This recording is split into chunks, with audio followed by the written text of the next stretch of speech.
নমস্কাৰ, আমি মোৰ নাম মৃগাংক শইকীয়া। আজিৰ মুকং কৰতি বাচালং পংগুলং গদেগিৰিম যৎ কৃপাত্তমহং বন্দে পৰমানন্দ মাধৱম মাধৱম।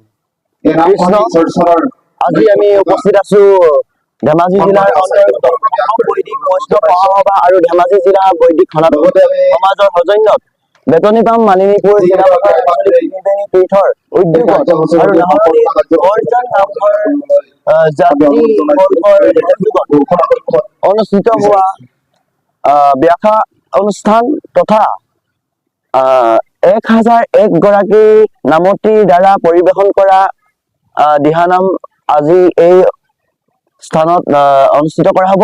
গতিকে কেমেৰা পাৰ্চনক আমি এই কিছু মুহূৰ্ত আমি সংগ্ৰহ কৰিবলৈ অনুৰোধ জনাইছো। কৃষ্ণ, এয়া ভকত বৈষ্ণৱসকলে সজাই তুলিছে। মুখ্য স্থাপক হিচাপে এই কাৰ্যসূচীটি খুব সুন্দৰকৈ আগবঢ়াই নিয়া সন্মানীয় শ্ৰীযুত অতুল গগৈদেৱক আমি আগবাঢ়ি আহিবৰ বাবে অনুৰোধ জনাইছো। লগতে এই নামঘৰীয়া প্ৰভু দুজনক আমি আগবাঢ়ি আহিবলৈ অনুৰোধ জনাইছো।